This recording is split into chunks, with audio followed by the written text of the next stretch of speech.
حدثني أحد الأخوة الموثوق بهم وهم يعني من المشهورين والمعروفين لا داعي لذكر اسمه، أنه قبل 4 أعوام تقريبا كان خارجا بسيارته، فوجد امرأة عجوز تقول له، أوقفته السيارة فقالت له: أريد أن آتي أن توصلني إلى دار الشفاء حتى آتي ببنتي فقد ولدت وأريد أن أرجعها إلى بيتها.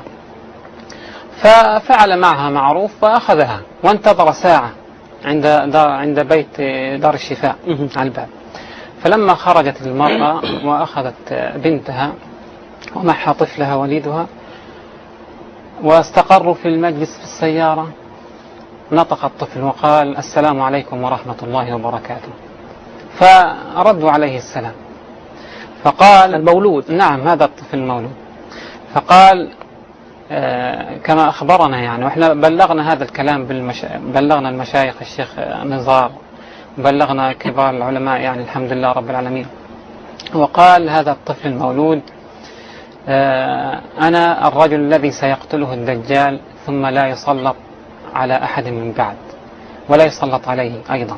فقد جاء في الحديث يعني عن النبي صلى الله عليه وسلم أنه هذا الرجل يكون تقريبا يعني عمره ما بين 18 إلى 20 عام، وهذه بشرى.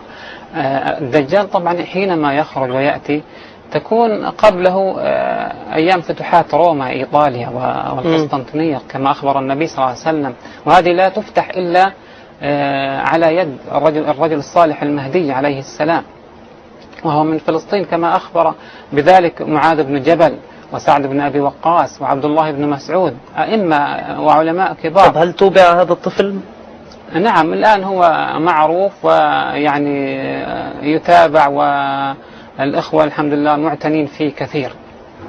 الذي أريد أن أوصله إلى الناس وإلى العلماء أن هذه الأيام أيام انتصارات بفضل الله، وأن المهدي الموعود هو يعيش بيننا بفضل الله عز وجل، وأن أهل فلسطين سيكونون هم أهل الراية وهم أهل حملة هذا الدين والذين سينشرون الهداية.